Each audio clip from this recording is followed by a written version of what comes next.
नमो विष्णुपादाय कृष्णपृष्ठाय भूतले श्रीमते कृतदास्याधिकारी इति नामिने। नमो विष्णुपादाय कृष्णपृष्ठाय भूतले श्रीमते भक्तिवेदांत स्वामी इति नामिने। नमस्ते सारस्वते देवे गौरवाणी प्रचारिणे निर्विशेष शून्यवादी पाश्चात्य देशतारिणे। श्रील प्रभुपाद की जय, गुरु महाराज की जय, आप सब भक्तजनों की जय। निताय गौर प्रेमानंदी। ओम नमो भगवते वासुदेवाय। ओम नमो भगवते वासुदेवाय। ओम नमो भगवते वासुदेवाय।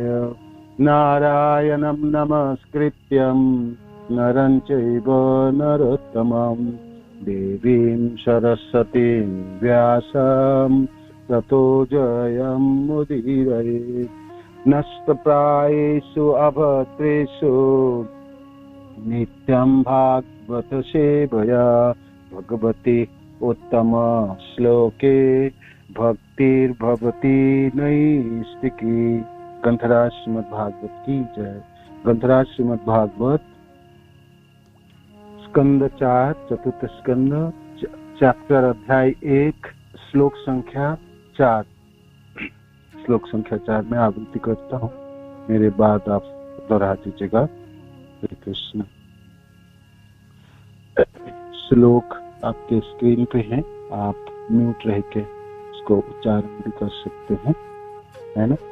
नित्यम भागवत से गया श्लोका की जय। हरे कृष्ण। धन्यवाद प्रभु।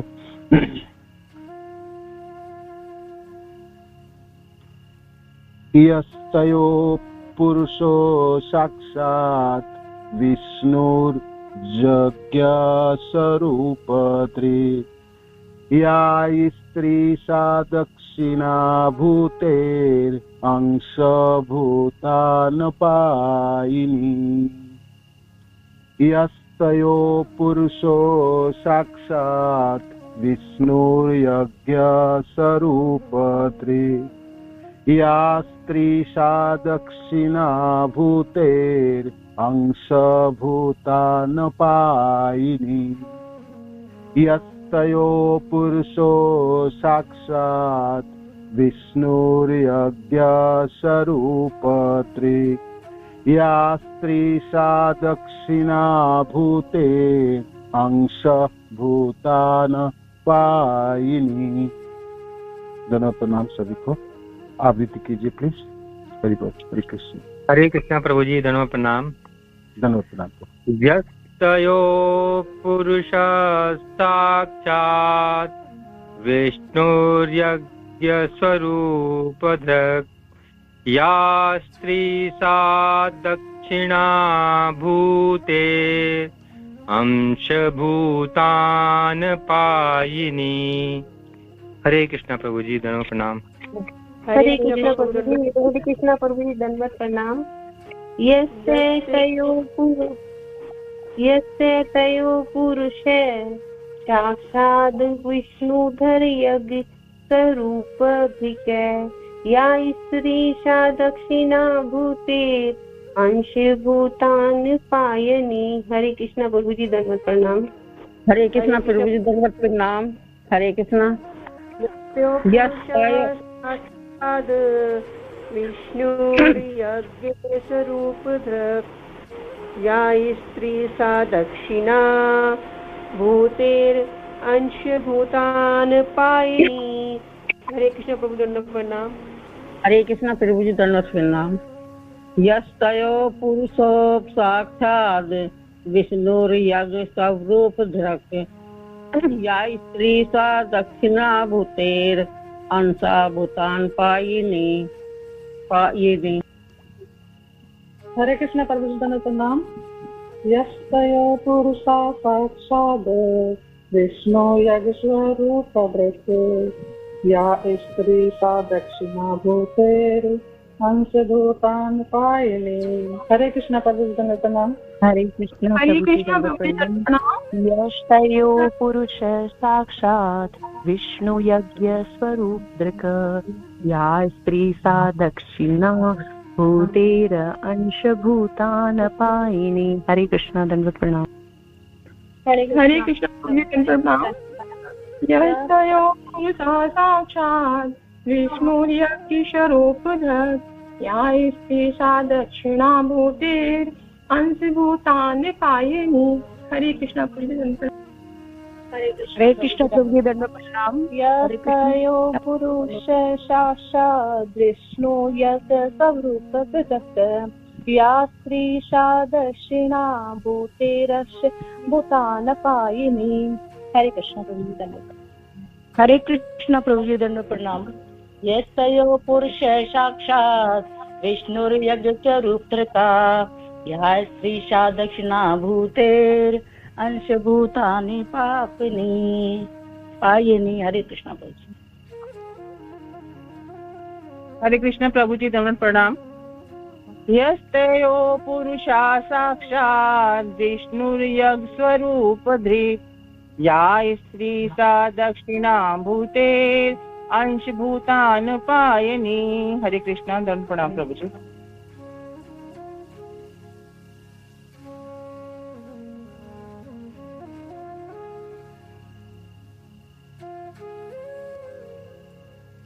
धन्यवाद, प्रणाम सभी को, धन्यवाद। हरे कृष्ण। शब्दार्थ, अनुवाद और तात्पर्य श्रील प्रभुपाद द्वारा। श्रील प्रभुपाद की जय।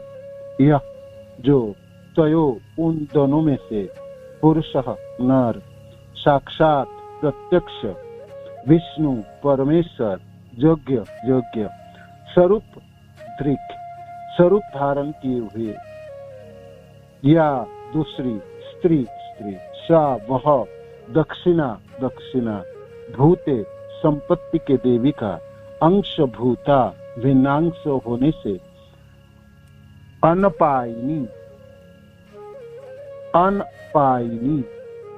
कभी ना पृथक होने वाली। अनुवाद, आकुति से उत्पन्न दोनों संतानों में से बालक तो प्रत्यक्ष श्री भगवान का अवतार था और उनका नाम योग्य था, जो भगवान विष्णु का ही दूसरा नाम है।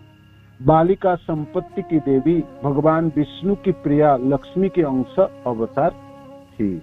तात्पर्य, संपत्ति की देवी लक्ष्मी भगवान विष्णु की चिरसंगिनी है। यहाँ पर यह बताया गया है कि भगवान विष्णु तथा लक्ष्मी जो चिरसंगी हैं, एक साथ आकुति के गर्भ से प्रकट हुए।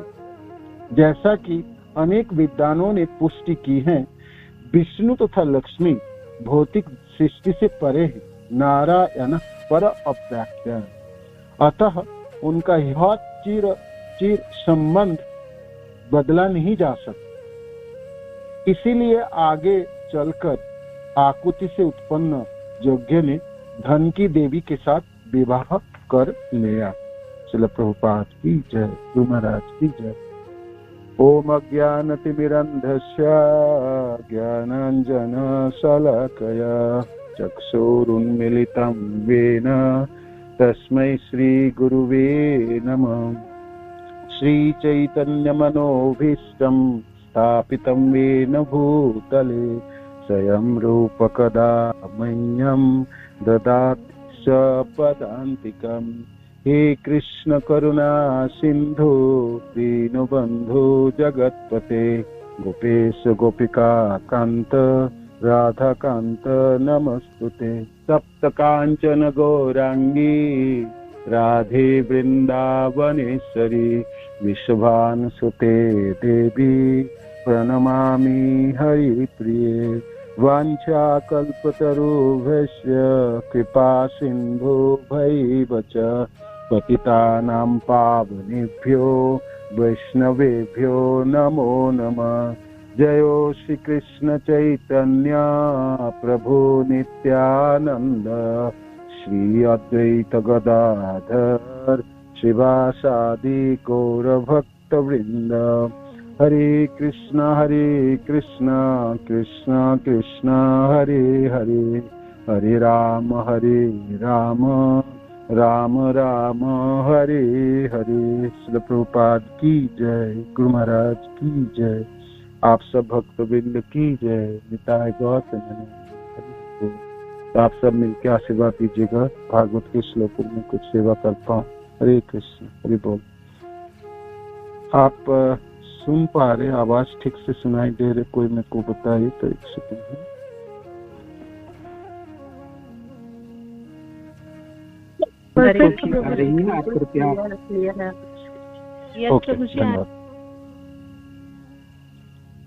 तो मनु की पुत्रियों की वंशावली। तो स्वयंभू मनु की 3 पुत्रियां हैं, आकुति, देवहूति और प्रसूति। और उनके 2 पुत्र हैं, उत्थानपाद, राजा उत्थानपाद और प्रियव्रत। तो देवहूति माता की कथा हमने 3rd स्कंद में पढ़ के आए। कर्दम ऋषि से उनके विवाह, देवहूति माता की तपस्या, पुत्र के रूप में कपिल देव की प्राप्ति, कपिल देव द्वारा शिक्षा प्राप्ति और देवहूति माता अपने वैकुंठ की प्राप्ति, वो सब हमने सुने। अब हमने स्वयंभू मनु के बाकी 2 पुत्री आकुति और प्रसूति, उन दोनों की वंशावलियों के बारे में इस अध्याय में हम श्रवण करेंगे। तो अध्याय के नाम है मनु की पुत्रियों की वंशावली। तो आकुति बड़े बहन, देवहूति बीच की और प्रसूति छोटी। तो आकुति की वंशावलियों की अब वर्णन शुरू हुई। तो स्वयंभू मनु आकुति की विवाह रुचि नामक प्रजाति से कराए, है ना। और उन्होंने शर्त रखे कि देखो जी, विवाह आपकी जो पुत्र होगी वो पुत्र मेरे को प्रदान करनी पड़ेगी। हालांकि स्वयंभू मनु के पास 2 पुत्र थे, तो साधारणतः ये देखा जाता जिनके पास पुत्र ना होते तो वो अपने बिटिया से कोई अपना नाती हो तो उसको पुत्र के रूप में स्वीकार करता। किंतु स्वयंभू मनु ऐसा क्यों किए, ऐसा क्यों रखे? स्वयंभू मनु भगवान के भक्त हैं, तो भक्त को पता चलता है आगे आने वाले दिनों में क्या होने वाला है। भक्त भी भक्ति के शक्तियों से भविष्य दृष्टा होते हैं। तो स्वयंभू मनु को ही पता है जो आगे चल के आकुति के गर्भ से भगवान प्रकट होंगे, तो वो भगवान को अपने पुत्र के रूप में ग्रहण करना कौन ना चाहे। तो इसीलिए स्वयंभू मनु शर्त रखे थे अपनी जमाता से कि देखो जी, जो पुत्र होगी ना, है ना, तो वो मेरे को आपको प्रदान करनी पड़ेगी। इसी शर्त से उन्होंने आकुति के विवाह कराए। और रुचि जो ऋषि तथा प्रजापति हैं वो उन्होंने मान लिए थे कि ठीक है ऐसा ही हो गए। तो कालक्रम में यहाँ पर हम सुन रहे हैं आकुति से 2 संतानें उत्पन्न, सिर्फ पुत्र उत्पन्न नहीं, पुत्री भी उत्पन्न हो, है ना। पुत्र भी हुए और पुत्री भी हुई। आकुति से उत्पन्न दोनों संतानों में से बालक तो प्रत्यक्ष श्री भगवान का अवतार था और उनका नाम यज्ञ था, यज्ञ भगवान, है ना। भगवान कृष्ण के अनेक अवतार हैं, तो उनमें से यज्ञ अवतार भी है। तो क्या परिवार है ना। तीनों बहन देवहूति माता के पुत्र भगवान कपिल के रूप में आए और आकुति माता के पुत्र के रूप में भी भगवान यज्ञ के रूप में आए। पूरी खानदानी भगवान ही प्रकट कराने वाले। स्वयंभू मनु शतरूपा जी की क्या भाग्य है ना। और किस तरह से परिवार है ये। तो यज्ञ भगवान प्रकट हुए, है ना, यज्ञ भगवान प्रकट हुए। यहाँ पर तात्पर्य में श्रील प्रभुपाद लिखते हैं जो वो एक बालिका भी प्रकट हुई और बालिका संपत्ति की देवी भगवान विष्णु की प्रिया लक्ष्मी के अंश अवतार थे, है ना। बालिका अंश अवतार थी, उसका दक्षिणा, है ना, नाम थी दक्षिणा। बालिका का नाम थे दक्षिणा। तो यज्ञ भगवान प्रकट हुई बालक और दक्षिणा नाम की एक पुत्री प्रकट हुई जो लक्ष्मी देवी की अंश स्वरूपिणी है।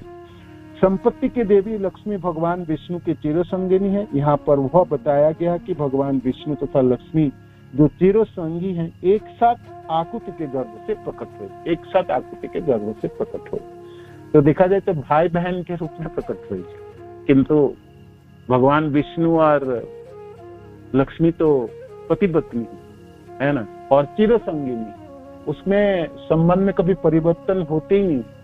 बेशक एक साथ प्रकट भी हो गई, एक ही माता के गर्भ से भी प्रकट हो गई, तभी बाद में जाके वो योग्य भगवान अपने लक्ष्मी स्वरूपिणी से ही विवाह करेंगे। इसकी कथा आगे हम श्रवण करेंगे। और शर्त के हिसाब से रुचि स्वयंभु मनु की माता ने अपने पुत्र को प्रदान कर दिए स्वयंभु मनु को। जय शर्त के हिसाब से उन्होंने कहा था कि जो पुत्र होगी मेरे को आप प्रदान करोगे, मैं पुत्रभूत पालन करूंगा, लालन पालन करूंगा, दे दिया है ना। आगे जाके आप सुनेंगे कि ऐसा नहीं सिर्फ पुत्र ही नहीं हुआ, सिर्फ एक पुत्र होते और रुचि ने दे देता पुत्र को तो हो सकता दुखी हो सकते थे। जो घर में एक ही संतान है उन्हीं को हमको देना पड़ा, तो उसके घरों में पुत्री भी हुई। तो माता पिता के पास तो पुत्री रही, पुत्र तो स्वयंभू मनु के पास रहे, है ना। तो इस श्लोक में इस कथाएं हैं और ये तात्पर्य है। तो आगे कथा चलेगी, है ना, बहुत सुंदर, और वो हम सब श्रवण करेंगे, है ना। और यज्ञ भगवान प्रकट हुए तो उसकी कार्यकलाप भी हम श्रवण करेंगे, और स्वयंभू मनु की तो सब हम श्रवण करेंगे। इसी अध्यायों में आप दक्ष की कथा, दक्ष और शिव जी के द्वारा, है ना, शिव द्वारा सती संवाद आदि और दक्ष द्वारा शिव जी का शाप प्राप्ति इसी अध्याय में होंगे। फिर दक्ष की यज्ञ विध्वंस होगी, ब्रह्मा द्वारा शिव जी को मनाना होगा, है ना, और दक्ष द्वारा यज्ञों की समाप्ति होगी। ध्रुव महाराज की कथा इसी अध्याय में है, इसी कैंट में है। ध्रुव महाराज वन गमन करेंगे, हेमायनी की तपस्या से भगवान को प्राप्त करेंगे, है ना। ध्रुव महाराज की कथा इसी कैंट में है। राजा बेन की कथा भी उसी अध्याय में है। महाराज पृथु की पृथ्वी पर कुपित होना और महाराज पृथु की कथाओं भी इसी कैंटो में है। तो ये बड़ी वैचित्रमय स्कंध है और विषय वस्तु बहुत सुंदर है। तो हम सब श्रवण करेंगे और नित्यम भागवत सेवा गुरुदेव की कृपा से हम सभी सब सुन पाएंगे अनेकों वक्ताओं से। ठीक है, हरे कृष्ण। श्रील प्रभुपाद की जय, गुरु महाराज की जय। तो आज राधाष्टमी है, तो इस उपलक्ष्य में आज राधा रानी के गुणगान सुनिए। आज राधा रानी के गुणगान हैं। राधा रानी की जय, हरे कृष्ण। तो एक दिन भगवान कृष्ण माधवी लताओं के वेदियों में, स्वर्ण वेदियों में बैठ के सोच रहे थे, जिनमें लीला रसों की आस्वादन और अधिक मात्रा से करना चाहता है ना। उसमें आधिक्य हो, उसमें वैचित्रता हो, रसों की स्फूर्ति हो, उल्लास हो। इस तरह से सोच ही रहे थे, संकल्प कर ही रहे थे। देखते देखते बाएं भाग से, भगवान कृष्ण के बाएं भाग से एक स्त्री जोशित रूप प्रकट हो गई, है ना, और वो है राधा रानी। भगवान कृष्ण ही स्त्री रूप धारण कर ली। तो राधा रानी और कोई नहीं है, राधा रानी स्वयं कृष्ण ही है। राधा कृष्ण दोनों एक साथ दर्शन के अर्थ दो कृष्ण देख रहे हैं। तो एक कृष्ण तो पुरुष रूप में है, दूसरे कृष्ण जोशित रूप में। तो राधा रानी कृष्ण की नहीं, राधा रानी कृष्ण ही है। इस तरह जैसे भगवान कृष्ण दाएं तरफ विस्तार करते हैं बलराम जी, तो बलराम जी सेवक भगवान के रूप, उनके लीला कार्यों में संपादन करने के लिए। उसी बलराम जी आगे जाके आपकी तीनों पुरुष अवतार होंगे और सृष्टि कार्य, जहाँ भौतिक संसार की सृष्टि, आध्यात्मिक जगत की रक्षणावेक्षण सब बलराम जी द्वारा संपादित होती है। बलराम जी 5 प्रकार अपने को विस्तार करके सेवा करते। इस प्रकार राधा रानी भी अनेकों रूपों में विस्तार करके भगवान कृष्ण की लीला आस्वादन कराती है ना, लीला आस्वादन कर। ब्रह्म वैवर्त पुराणों में राधा रानी की प्रकट के किस प्रकार प्रकटित हुई ये वर्णन है, जो गुरुदेव अपने बुक हरिनाम संकीर्तन और जप आनंद के और भाग 2 में वर्णन किए हैं।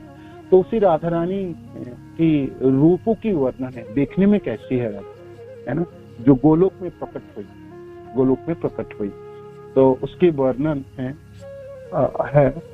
गुरुदेव ने वर्णन किया उसी ब्रह्म वैवर्त पुराणों से ही। तो आइए इसको थोड़ा सा पढ़ लेते हैं ना। तो और फिर शुरुआत राधा रानी के रूप वर्णन। राधा रानी के रूप वर्णन। श्री राधा जो प्रकट हुई भगवान के बाएं भाग से, वो नित्य यौवन परिपूर्ण तनु की कांति पिघले हुए कनक के समान है। तप्त कांचन गौरांगी, गौर वर्ण की है ना, आभा तनु भाग शरीर के वर्ण। सोने को जब तपाया जाता है तो पिघल जाती है। पिघलने वाले सोनेों में सोने की चमकपना ज्यादा अधिक होती है, अधिक कहते सरनाभ है ना। तो राधा रानी तप्त कांचन गौरांगी, तो पिघले हुए कनक के समान, सोने के समान और परिपूर्ण यौवन। तो भगवान 16 साल की उम्र में रहते हैं, तो राधा रानी भी 15-16 साल की उम्र में रहती। वो कभी बूढ़ी नहीं होंगे, आगे बढ़ती नहीं। भगवान कृष्ण में उम्र नहीं बढ़ते तो राधा रानी को भी नहीं बढ़ती, है ना। तो इसलिए नित्य शब्द व्यवहार के गुरुदेव ने यहाँ यौवन परिपूर्ण है और पिघले हुए कनक के समान है। उनके स्वर्णमयी शरीर की आभा तथा प्रभा श्याम सुंदर की चित्त हर लेती है, चित्त हरण करती है, श्याम सुंदर को आकर्षित करती है। श्री राधा अपने ललित कलेवर पर विभिन्न पुष्पों की आभूषण धारण करते, पुष्पाभरण है ना, फूलों के आभूषण धारण करते तथा सुगंधित इत्र धारण करती है, सुगंधित इत्र धारण करती, जिससे श्याम सुंदर मोहित हो जाते हैं। अपने अंग पर वो कपूर, कस्तूरी, चंदन आदि के प्रलेप धारण करती है। उनके चरणों के बाहरी किनारे कुमकुम की लालिमा से दीप्यमान होकर अनोखी रक्तिम छटा बिखरती है। चरणों के लालिमा है ना, तलवे तलाटे, जैसे भगवान कृष्ण की चरण की लालिमा होती है ना, और लालिमा की छटा बिखरती है ना। जैसे सूर्य पूर्व दिशाओं में उगने वाली है तो कैसे लालिमा छाते, उससे पहले ही लालिमा छा जाती है उगने से। हम जब सूर्य को देखने से पहले उसके लालिमा पूर्व दिगंत में उद्भासित हो उठती है, इस तरह से राधा रानी की चरणों से लालिमा उद्भासित होते। भगवान कृष्ण की चरणों की भी लालिमा इस प्रकार उद्भासित होती है। दे दीप्यमान कहलाता है, उसकी आभास दिखाई देती है, मानो कि कोई चंद्रमा या भाई कोई सूर्य के लालिमा को चरण के तलवे में धारण करके रखे, तो उनकी किरण चारों तरफ फैली हुई है। इस तरह से उनके चरणों में 19 चरण चिन्ह है, 19 चरण चिन्ह। बाएं में आप एक बाएं चरण में आपकी 11 होगी, 11 चिन्ह होगी, और दाएं चरणों में 8, 19। भगवान कृष्ण के बाएं चरणों में 11 है और दाएं चरणों में 8, वहां भी 19 चिन्ह है। तो राधा रानी के थोड़ा सा उल्टा है ना। तो बाएं चरणों में जो 11 चिन्ह है, उनमें से जौ की रेखाएं, चक्र, कमल, ऊर्ध्व रेखा, अंकुश, ध्वज, छत्र, कंकन, पुष्प, पुष्पलता और अर्धचंद्र है 11। और बाएं में शंख है, गिरी पर्वत, और फिर होम कुंड है और कुंडल है, रथ है, गदा है और त्रिशूल और मीन तथा मछली। तो इस प्रकार 19 चरण चिन्ह राधा रानी की दोनों चरणों में अंकित है।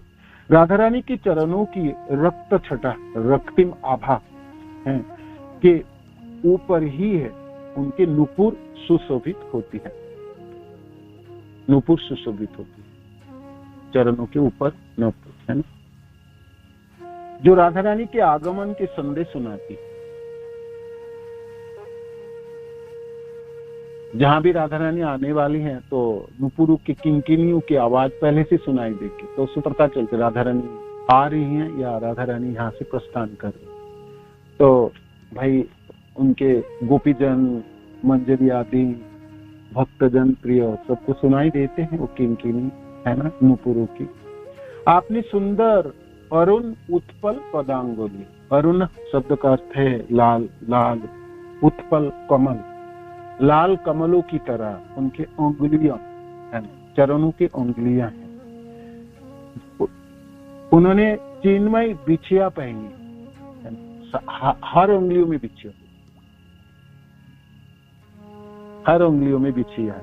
तो बिछिया सोने के भी बन सकते हैं और चांदी के, सोने चांदी की नहीं, गोलोक की है राधा रानी। तो भाई मुक्ता वहां की तो भाई जो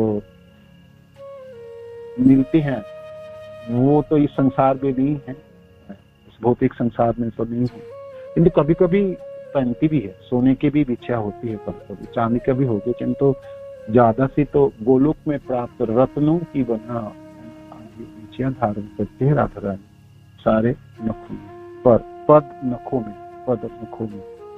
राधा रानी की पद नखों की कांति दिव्य है, दिव्यता है उसमें पद नखों में, जो सदैव रक्त वर्ण युक्त रहते हैं, जो सदैव रक्त वर्ण युक्त रहते हैं। लालिमा है नखों में, नखों में लालिमा है, नखों में लालिमा, चमकपना है। जैसे हम चैतन्य चरितामृत की ग्रंथ पढ़ते समय कविराज गोस्वामी वर्णन करते हैं, जो भगवान कृष्ण के 10 नख है ना, 10 नख 10 चंद्रमाओं की तरह उद्भासित होती है। अंधेरा में भी भगवान कृष्ण खड़े रहेंगे ना, वो आपके नखों की किरणें इतनी चकाचौंध करने वाली है ना, वो किरण विकीर्ण करती, उस तरह से राधा रानी के भी चरणों की बिल्कुल उद्भासित रहेगी और दिव्य है, और उसमें लालिमा है, रक्तिम वर्ण की है। उनके चित्ताकर्षक चरणों से दोनों आज चरण दिखेगी, आज चरण दिखेगी, मंदिरों सुबह दिखेगी, दर्शन मंगला आरती के समय जो भी दर्शन किया, आज राधा रानी के चरण पूरे साल नहीं दिखते, ढका हुआ रहते, आज तो दिखते है ना, आज चरण को दिखते, चरण दिखते। रघुनाथ दास गोस्वामी अंतिम दिनों में, हमारे गोस्वामी अंतिम दिनों में निरंतर होती थी, जो राधा रानी आपकी कुंड के तट पे मैंने रहा और मैंने महाप्रभु के साथ भी रहा, महाप्रभु भी छोड़ के चले गए है ना, तो मैं आप मरने वाला हूँ, शरीर भी मेरा छूटने वाला है, कभी तो दिखेगी आपके चरण, कभी दिखाई पड़ेगी, कभी तो मैं देख पाऊँ, कुछ तो मैं देख पाऊँ, मैं इतने सालों तक यहाँ पड़ा रहा और कुछ कभी ना दिख पा। हे राधे दया तो करो जो मैं आपकी चरणों की चरण दिख पाऊँ, है चरण दिख पाऊँ, चरण दिख। खूब विनती करते थे और निरंतर रोते थे, विफल रहते थे रघुनाथ दास गोस्वामी। और अंतिम दिनों में आपने हमारे सारे आचार्यों की यही भावना है, सब लोग राधा रानी के चरण आश्रित होने के लिए अभिलाषाएं रखते हैं। अपने जीवन की सब साधनाओं के बल पर जो प्राप्ति चाहिए उन सबों को एक ही आकांक्षा होती, सब जी राधे आपके चरणों के दर्शन, चरणाश्रित हो जाए, चरण को प्राप्त हम कर पाए। हम सब गौड़िया जनों की, भक्त जनों की भी यही शिक्षा हम सब प्राप्ति करते हैं, यही सुनते हैं, मनों में यही भावना सब जागृत होती है। उनके चित्ताकर्षक चरणों से ऊपर उनके सुगढ़ घुटने रस निधि है, रसों की सागर की तरह है। कटी प्रदेश कृष है, पतला है, पतली कमर वाली राधारानी, तो उसमें उन्होंने कमर बंद पहन के रखी है, तो उसमें किंकिनिया होती है, उसमें भी उसके झंकार होती, जब चलती है राधारानी पहन के, तो उसके झंकार से पूरे वातावरण है ना उल्लसित हो उठती है ना। सुसज्जित जिसकी किंकनियों की छन छनाहट, गुरुदेव ने यहाँ शब्द व्यवहार के छन छनाहट है ना, छन छनाहट अत्यंत मधुर है, अत्यंत मधुर है ना, अत्यंत मधुर है। और गले में मालाएं धारण करते, तरह तरह के मालाएं, कभी कभी रत्न माला है, स्वर्ण माला है, कभी फूल माला है, और 2, 3, 4 लंबी मालाएं हैं जो घुटने तक भी पहुंचती है ना। तो मालाओं में रत्न जड़ित, बक्स के ऊपर रत्न जड़ित चोली धारण कर रखी है, और उनके गले में पड़ी माला विचित्र मुक्ताहार होगी, ताराहार होती, और लंबी लंबी है ना, रत्नों की माला होगी, तरह तरह के रत्नों की माला होगी, और फूलों की माला होगी, बक्स तक पहुंचती, घुटने तक पहुंचती, लंबे माला भी होंगे है ना, और रत्न जड़ित उनकी चोली जो बक्स में रहती है, जहां पर उनके कंठ में कंठभूष, श्री राधा गले में स्वर्ण हार भी धारण करती है, उनके कंठ में एक कंठभूषा भी शोभायमान, किशोरी की भुजाएं पंकज नालों की समान, पंकज कमल के फूल है, उनके नाल होते हैं, पंकज नालों की समान है भुजाएं किशोरी की, जिन्हें वो विभिन्न मनोहारी आभूषण तथा बाजूबंद, स्वर्ण कंगन आदि के धारण करके और अधिक आकर्षक बनाए रखती है।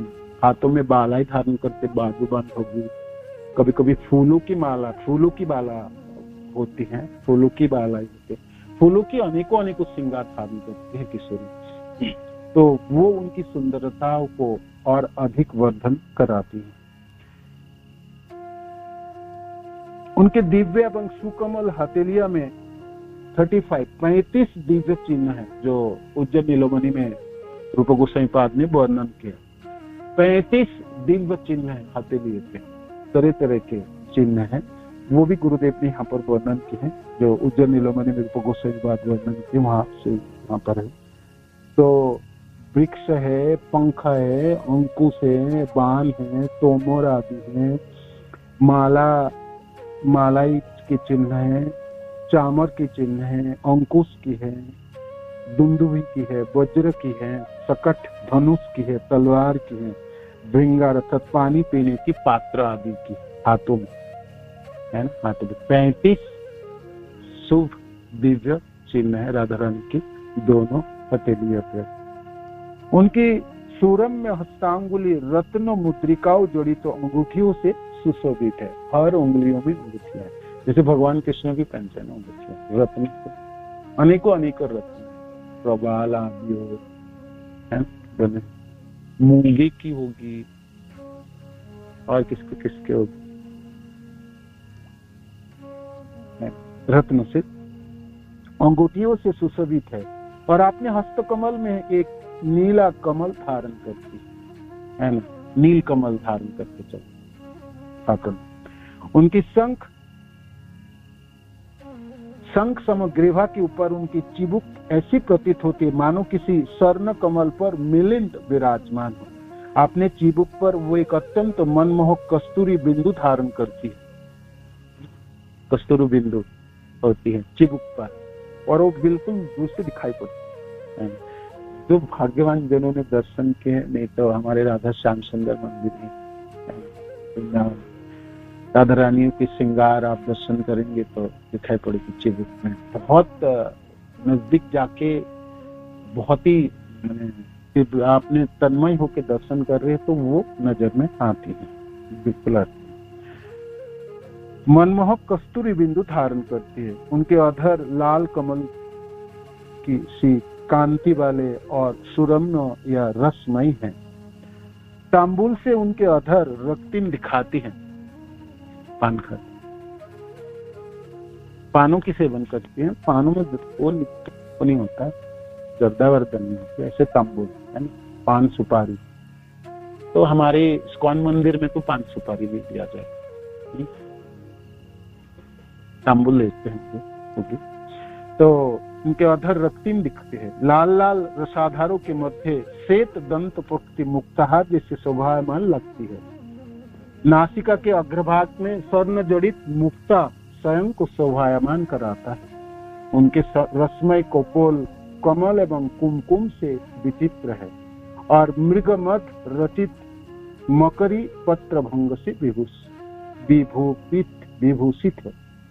समस्त त्रिलोक का चित्त हरण करने वाले उनके विशाल अरविंद लोचन, बड़े बड़े आंखें हैं और उस आंखों में अरविंद लोचन, अरविंद कमल के पंखड़ियों के जैसा आंखें, उस आंखों में काजल से युक्त होकर विशाल या लुभावना लगते हैं, विशाल या लुभावना लगते हैं। उनके सुगढ़ या स्निग्ध कर्णों में नए नए कर्णभूषण धारण करती है ना, लटकने वाली झुमका है या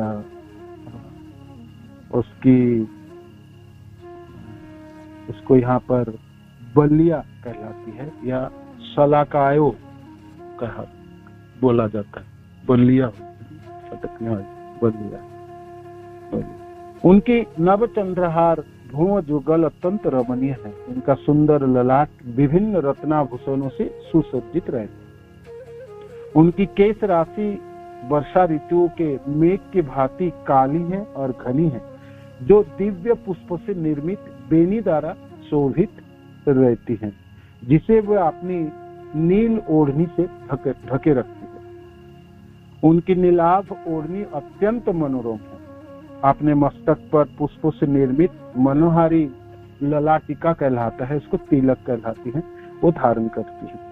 उसके ऊपर एक चूड़ा में पिरोई हुए अपूर्व उज्जवल मणि, इसको शीश फूल होता है। वे मस्तक पर सुंदर रत्न जोड़ी चंद्रिका धारण करती हैं, जो श्याम सुंदर से अति प्रिय है। ये राधा रानी के रूप की वर्णन है जो गोलोक में प्रकट हुई। और भगवान कृष्ण ने कहते हैं चलो अब देखो भूम वृंदावन चलते हैं, संसार में जाके मैं प्रकट होता हूँ।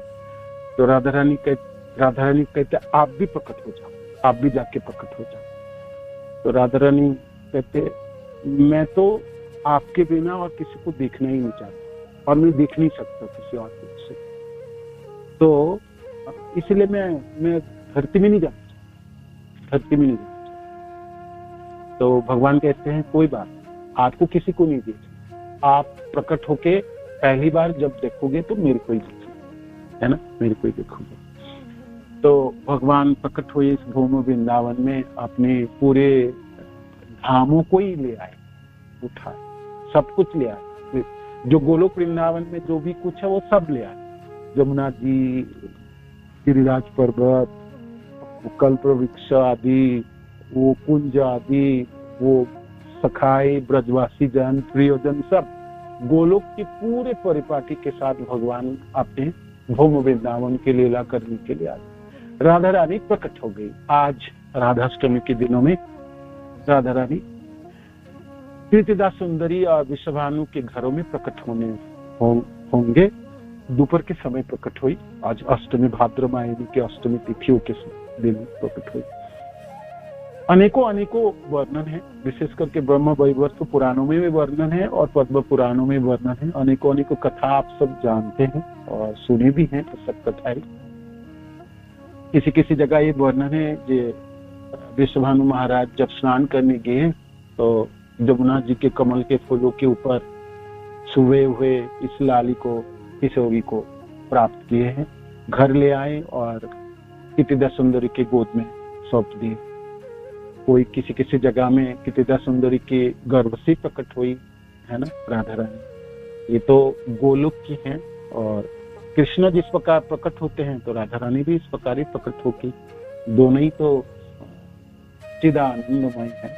तो उनके सामान्य मनुष्य के जैसे जन्म तो होने वाली है, सामान्य इस तरह से तो प्रकट नहीं है, तो प्रकट भी दिव्यता है। तो शिव जी पार्वती जी को सुना रही, राधा रानी के बारे में सुनाओ सुनाओ। पार्वती जी पूछ रहे प्रभु को, आप सुनाइए सुनाइए, राधा रानी कैसे प्रकट हुई, किस तरह से प्रकट हुई, वो क्या क्या उत्सव मनाया गया वृषभानु जी के महलों में, और क्या क्या घटनाएं घटी, है ना। तो ये लंबी वर्णन है ब्रह्म पुराण में।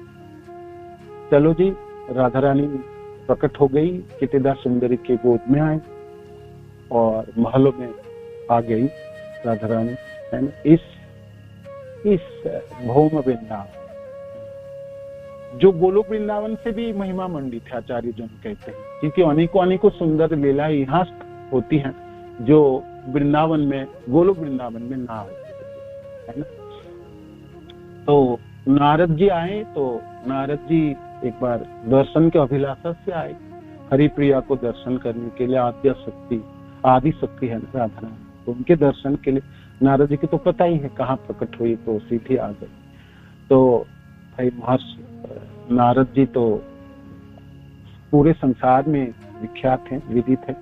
तो जथा जो आप्यायन किए वृषभानु महाराज और आसन दिए, सत्कार किए, और बहुत खुशी आनंदित होके अपने लाली को लाके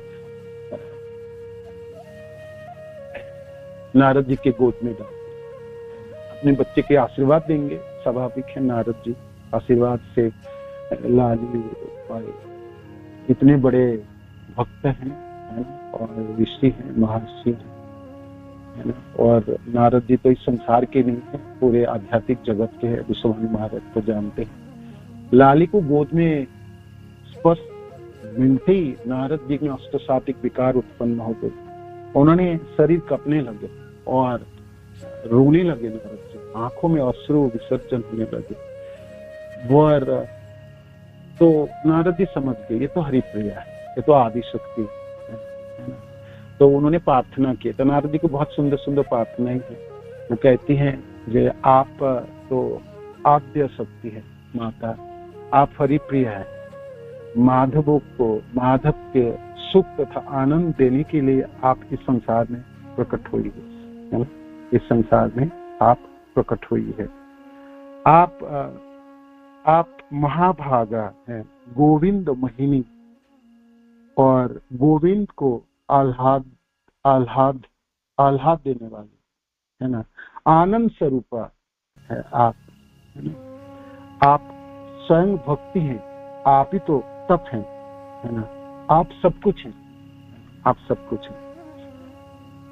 समस्त देवताओं जिसमें से ब्रह्मा शिव आदि भी आपके चरण प्राप्त करने के लिए लालायित रहते हैं और ध्यानस्थ होते हैं, ध्यान धारण करता।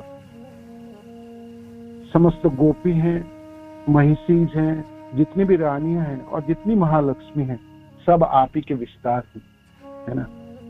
आप आद्य शक्ति और जगन माता हैं आप, और कृष्ण मोहिनी। इस तरह से प्रार्थनाएं की।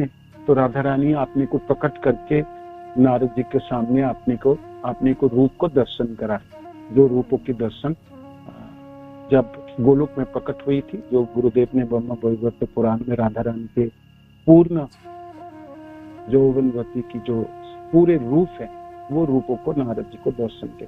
नारद जी ने तो खूब आनंदित होकर नाचते हुए, और कहते हैं वृषभानु और इनके कितिदा सुंदरी के, जो आप तो इस जगत में, इस ब्रह्मांड में सबसे भाग्यवान, महाभाग्यवान माता पिता है, जो जगन माता आपके घरों में पुत्री के रूप में प्रकट हुई, पुत्री के रूप में प्रकट हुई। और वृषभानु की गोद में पुत्री को देखे नारद जी नाचते गाते गुणगान करते हुए, बरसना छोड़ते हुए आपने प्रस्थान किए हैं। ये वर्णन है। अब आंखें बंद थी राधा रानी की, आंखें नहीं खोली। तो नारद जी से पूछा, ये आंखें क्यों नहीं खोल रही है? तो नारद जी कहते आंखें खोले थी, समय एक समय में आंखें खोल देंगे, आप डरो मत। तो स्वाभाविक माता पिता के मनों में डर रहता है, जे मेरी बच्ची अंधी तो नहीं है, ऐसा तो नहीं है देख ही ना पाएगी। तो नारद जी ने आशीर्वाद भी दिए और माता पिता को हासिल किए जे आप लोग दुखी मत हो, और इसलिए भी दुखी मत हो जे आप पुत्री प्राप्त है। लोग साधारण तो पुत्र प्राप्त करने के लिए लालायित रहते हैं। जे आपकी पुत्री जगन्माता है, बड़ी सुख प्रदान करने वाले, पूरे गोकुल के संपदा से भरने वाले गोकुल और आप इस पूरे ब्रह्मांड में महाभाग्यवान माता पिता हो, जैसे पुत्री आपको प्राप्ति हुई। और आप डरो मत, काल क्रम में समय आते समय वो आंखें खोलेगी। तो पार्वती माता पूछती है शिव जी से, आंखें क्यों नहीं खोल? आंखें ना खुलने के कारण क्या है? तो भगवान शिव कहते हैं मैं बता आंखें खुलने की क्या कारण। राधा रानी ने कहा, मैं देखो जी, मैं तो प्रकट होऊंगा, भूमि वृंदावन में भी जाने के लिए तैयार हूँ, मैं राजी भी हो रहा हूँ, किंतु आंखें खोलू तो आपको देखो, आंखें खोल के और किसी को ना देखो, और कोई चीज ना देखो। तो इसीलिए आंखें बंद करके ही प्रकट हुई। तो अब लाली जन्म हुई तो विश्वभानु के घरों में तो आनंद ही आनंद, उत्सव ही उत्सव। तो उत्सव में अपने प्रियजनों को बुलाया जाता है। तो निमंत्रण गई। नंद बाबा, यशोदा मैया, भगवान कृष्ण उस समय कहाँ रहते? वृंदावन में। ये तो बरसाना की कथा है। तो बैलगाड़ी में चढ़ के यशोदा मैया, नंद बाबा और बालक कृष्ण पहुंचे हैं। तो और भी बहुत सारे लोगों की समागम है। विश्वभानु महाराज सबों को निमंत्रित किए हैं और अनेकों ब्राह्मणों को निमंत्रित किए, दान दे रहे थे सबको, है ना। उत्सवों के आयोजन कराए, है ना, उत्सवों के आयोजन है। और तो उस समय भगवान कृष्ण, बाल कृष्ण अपने माँ के साथ बैलगाड़ी चढ़ के भाई उत्सव में भाग लेने आए।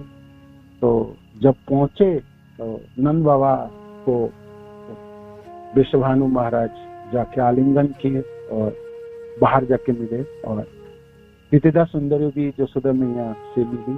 तो बालक कृष्ण चलते चलते घूमते घूमते घरों के अंदर में आ गए और पालने में सोते हुए छोड़ के गई थी विद्या सुंदरी अपनी सहेली यशोदा से मिलने के लिए, बाहर से उसको आप्यायन करने के लिए। तो तब उसी बातें कर रहे होंगे वो सब, ये दोनों माता पिता, वो दोनों माता पिता बातें कर, उसी क्षणों में भगवान कृष्ण छोटे छोटे पाँव में चलते हुए अंदर महलों में प्रवेश किए और उस घरों में कमरे में आए जहां राधा रानी सोई हुई थी पल्ले। तो आपने हस्त कमलों से आंखों के ऊपर हाथ रखे भगवान, है। भगवान के हाथों के स्पर्श से राधा रानी के शरीरों में सिहरन उत्पन्न हुई, आंखें खुली तो खुली, दोनों आंखों की देखी, चारों आंखों के मिलन। ये दृश्य बहुत ही सुहावना है। तो भगवान शिव वर्णन कर रहे पार्वती माता के, जी देखो जी, 4 आंखें तो आज मिल गई, है ना, 4 आंखें मिल गई। तो राधा रानी ने आंखें खोल के भगवान कृष्ण को दर्शन किए हैं। उत्सव है, तो उत्सवों की वर्णन कुछ श्लोकों में है, जिसमें से हम पढ़ने के लिए प्रयास कर रहे हैं।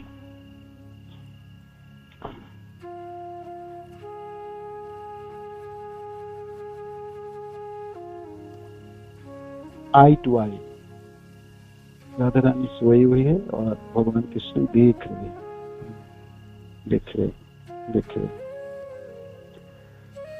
भाद्र शुक्लाष्टमी तिथि, विशाखा नक्षत्र तिथि, श्रीमती जन्म से काले, मध्य दिन गत रवि देखिया बालिका छवि जय जय देई कुतूहले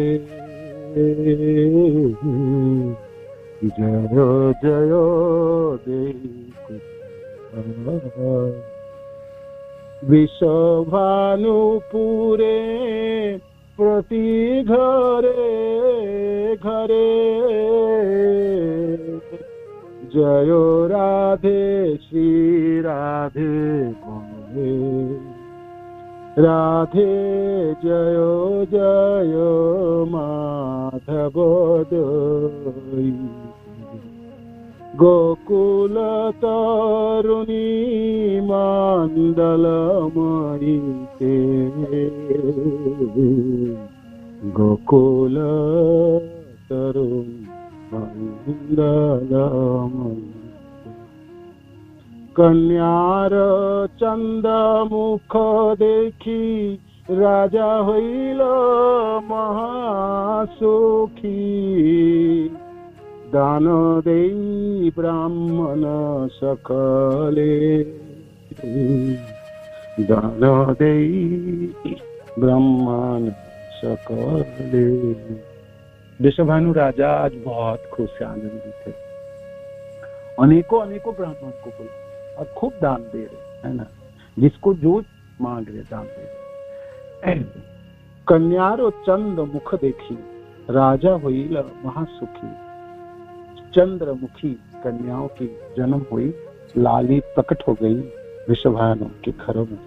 तो दान दई ब्राह्मण सकोले, समस्त ब्राह्मण जनों को दान देना शुरू किए विश्वभानुपुरे प्रति घरे घरे जय राधे श्री राधे राधे जय जय माधव गोकुल तरुणी मंडलमयी ते राधे जय जय माधव नाना द्रव्य हस्ते करी नगरे राजत नारी सबे आइला कृतिदा मंदिरे सबे आइला कृतिदा मंदिरे। अनेकों अनेकों चीज लेके, सब वस्तु लेके, कोई चंदन आदि, कोई फूल, कोई दूर्वा घास, तरह तरह के सब फल, मिठाई, कोई कुछ लाए, कोई कुछ लाए, कोई कुछ लाए। नाना द्रव्य हस्ते करे नगरेरो जतन आए। जितने भी बरसाना में जो जो स्त्री सब कुछ ना कुछ ले लेके सबे आइला कृतिदा मंदिर, सब कृतिदा सुंदरी के घरों में आए, सब आए उत्सव में भाग लेने के लिए, लाली को दर्शन करने के लिए, है ना। जगन माता श्री राधा रानी प्रकट हुई विश्वभानु, राजा विश्वभानु के महलों में प्रकट हुई, राजा विश्वभानु के महलों में प्रकट हुई। अनेक पुण्य फले दैव अनुकूले एहन बालिका मिली तारे एहन बालिका मिली तारे। अनेकों पुण्य फल, अनेकों अनेकों पुण्य। कौन सा पुण्य? अनेकों पुण्य, अनेकों अनेकों पुण्य, अनेकों अनेकों पुण्य। भक्तोन्मुखी सुकृति, कर्मोन्मुखी सुकृति, ज्ञानान्मुखी सुकृति और भक्त उन्मुखी सुकृति, वो भक्त अनेकों अनेकों पुण्य किए होंगे विश्वभानु महाराज के पिता सौंदर्य।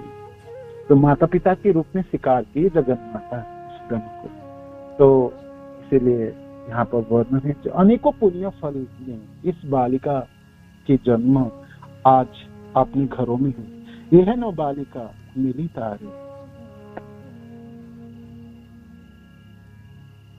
लाली प्राप्ति है विश्वभानु महाराज का।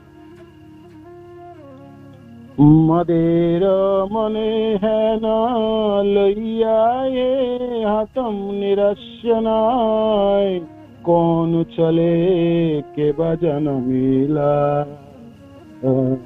कौन चले के बनी जन्मिला। धन्य से माता से कोई न करियो संशय, कृष्ण प्रिय साध्य होइला।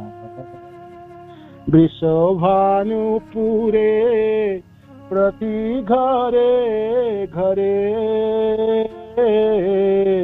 जय राधे श्री राधे बोले, जय राधे श्री राधे बोले।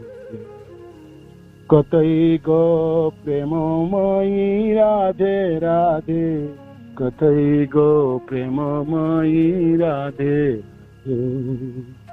राधे राधे गो, जय राधे राधे, राधे राधे गो, जय राधे। वृंदावन विलासिनी राधे राधे, कानू मन मोहिनी राधे राधे। अष्ट सखी शिरोमणि राधे राधे, विश्वभानु नंदिनी राधे राधे, राधे राधे गो, जय राधे राधे। कतई गो प्रेममयी राधे राधे, कतई गो प्रेममयी राधे राधे। कानू मन मोही राधे राधे, वृंदावन विलासिनी राधे राधे, विश्वभानु नंदिनी राधे राधे। खूब उत्सव मनी, खूब उत्सव मनी, अनेकों अनेकों जन खूब नाचे, खूब गाए। आज विश्वभानु जी के महलों में उत्सव है। लाली प्रकट हुई, श्रीमती राधा रानी की जय। कानू मनोमोहिनी राधा रानी की जय। वृंदावन विलासिनी राधा रानी की जय। अष्ट सखी शिरोमणि राधा रानी की जय। विश्वभानु नंदिनी राधा रानी की जय, राधा रानी की जय, राधा रानी की जय।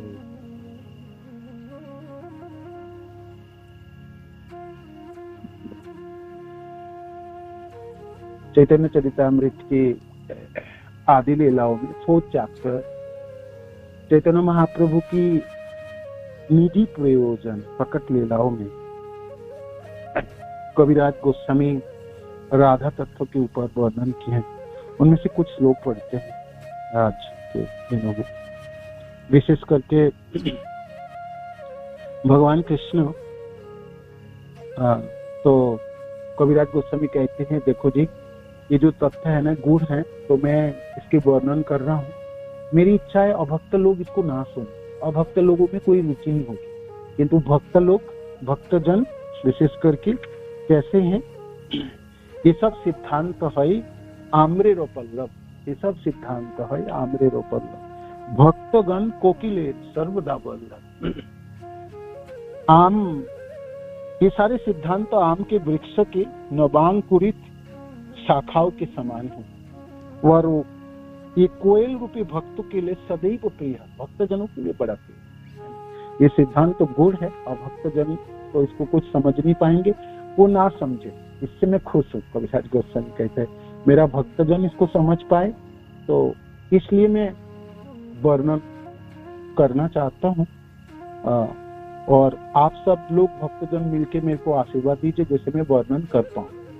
और फिर आगे कहते हैं जो भक्तगणे करी नमस्कार निसंशय कोई ही तार हो चमत्कार। अतः भक्तों के नमस्कार करके मैं उनके संतोषों के लिए बिना किसी संकोच से मैं कहूंगा, मैं बिना कृष्ण विचारे आचये अंतरे पूर्णानंद पूर्ण रस रूप कहे मरे। भगवान कृष्ण एक दिन सोच रहे थे जो देखो जी मेरा हृदय में एक भावना जागता है, मैं तो पूर्णानंद, मैं पूर्ण रूप हूँ और पूर्ण रसों की आगार समझते हैं मेरे को सब, और ऐसा मैं भी समझता हूँ, है ना। आनंद अभ्यास है, भगवान समस्त आनंद की उत्स है, सोर्स है ना, आगार है। आमा हईते आनंदित हई त्रिभुवन, आमा के आनंद दिवे ओइछे कन जन। मैं तो तीनों लोगों को आनंद देने वाला, तीनों लोगों को आनंदित करने वाला, मेरे को कोई आनंद देने वाले ऐसा कोई है ही संसार, ऐछे कौन जन, ऐसा कोई लोग है, कोई जन है इस संसार में।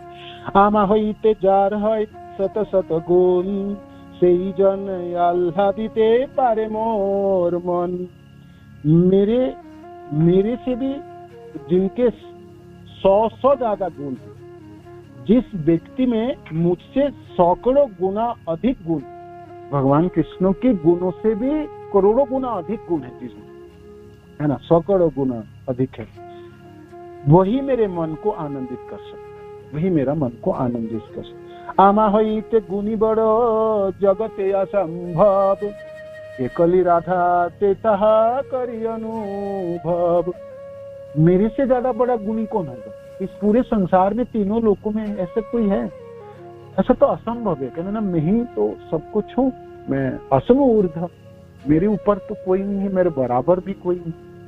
तो जगत में तो असंभव, जगत में और कोई व्यक्ति एक हो सकते, वो क्या है, एकली राधा देता करी अनुभव, किंतु एकमात्र राधा में मुझे उस व्यक्ति की उपस्थिति ज्ञान पड़ती है, उस व्यक्ति की उपस्थिति ज्ञान पड़ती है जो मुझे आनंद दे सके, जो मुझे आनंद दे सके, जो मुझे आनंद दे सके। कटिकाम जिनि रूप यद्यपि अमार, असमूर्थ माधुर्य सम नहीं जार। मोर रूपे अपायित हई त्रिभुवन, राधार दर्शने मोर जुड़ाई नयन। यद्यपि मेरा सौंदर्य 1 करोड़ कामदेवों को पराजित करने वाला, कोटि काम जिनि रूप यद्यपि अमार, करोड़ों कामदेव को रूपों को परास्त करने वाला मेरे रूप है, भगवान कृष्ण सोच रहे हैं। यद्यपि यह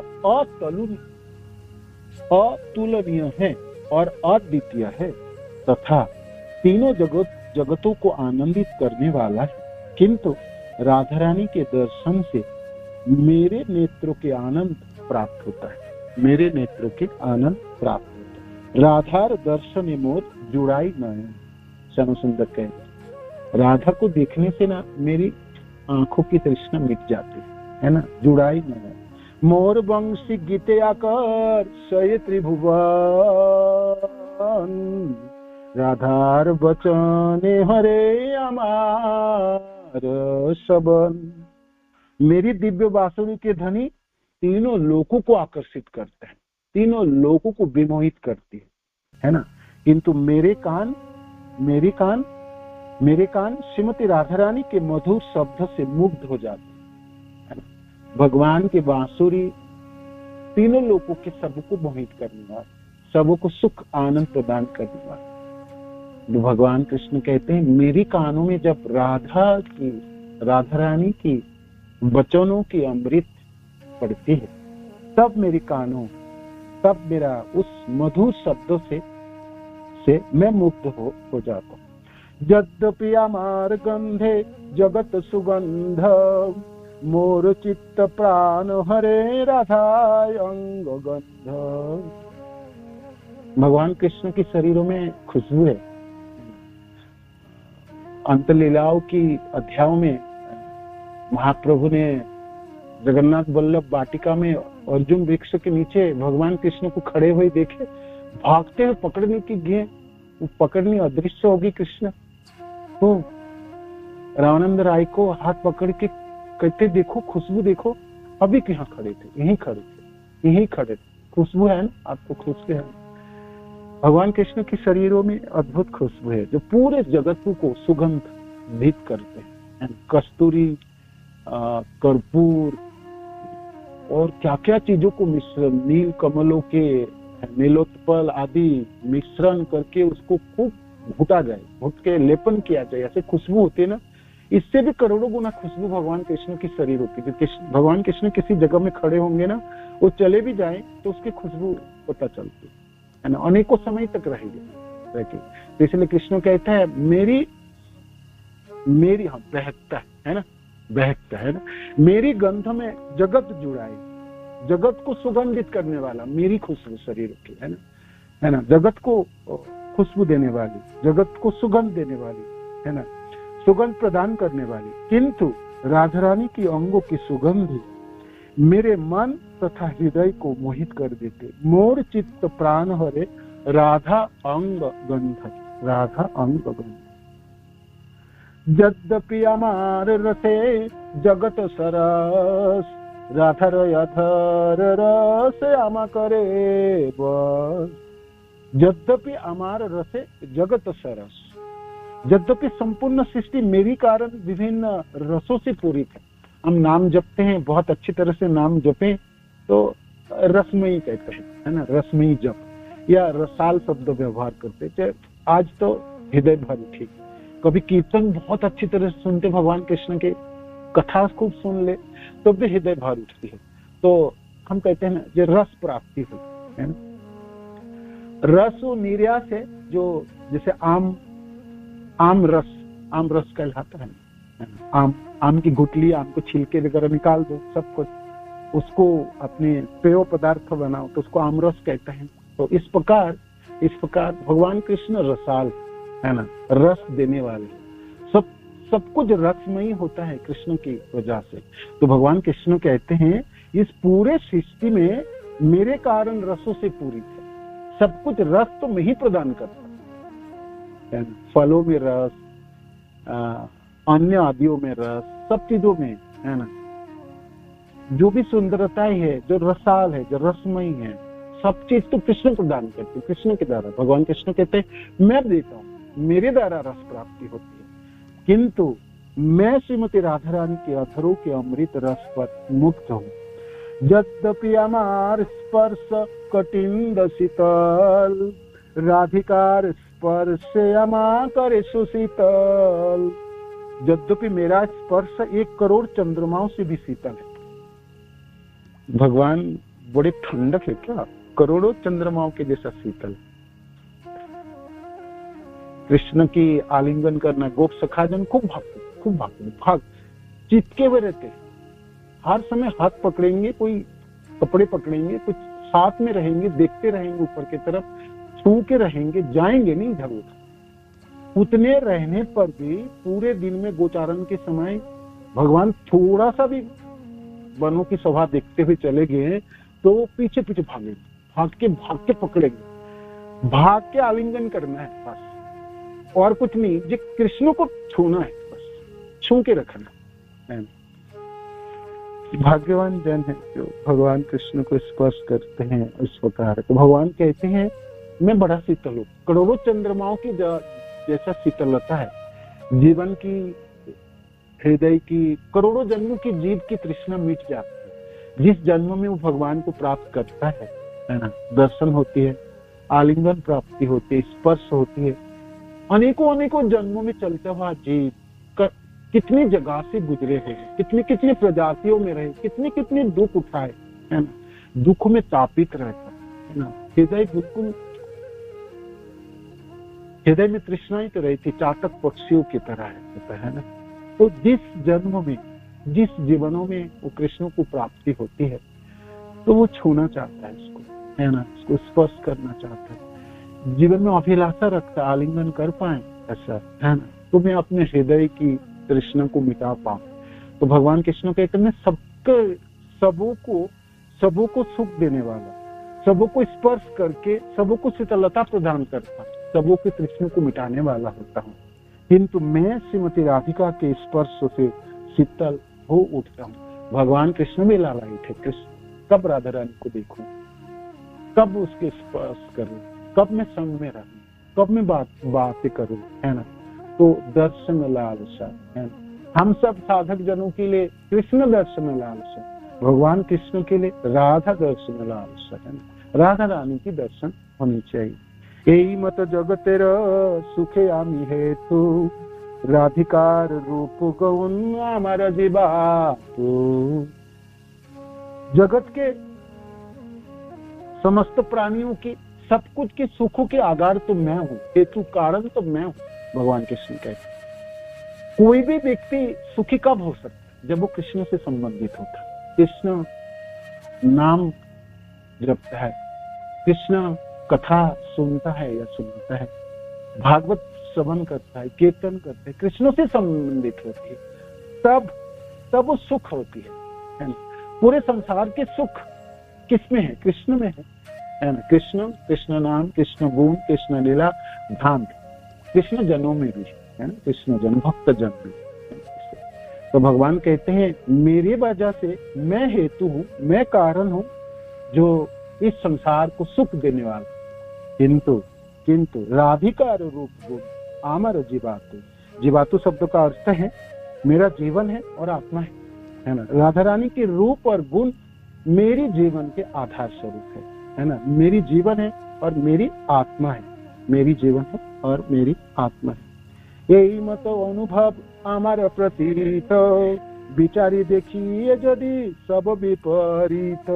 श्रीमती राधा रानी के प्रति मेरी स्नेही भावनाओं को इस रूप में समझा जा सकता है, किंतु जब मैं विचार करके देखता हूँ तो मैं उन्हें विपरीत पाता हूँ। अब भगवान के मनों में न संदेह हुआ, मैं भी तो आनंदित होता हूँ, मैं भी खुश होता हूँ, मेरे को भी सब कुछ प्राप्ति होती है, किंतु राधा रानी को ना ज्यादा प्राप्ति, राधा ज्यादा प्राप्ति करती है। अब भगवान थोड़ा संदेह में पड़ गए, भाई मेरे को जो प्राप्ति हो रही है राधा रानी को उतनी प्राप्ति होती है कि उससे ज्यादा होती है। तो यहाँ पर ये बात है, किंतु जब मैं विचार करके देखता हूँ तब मैं उन्हें विपरीत पाता हूँ। राधार दर्शन मोर जुड़ाई नयन, हमार दर्शन राधा सुखे आ गया।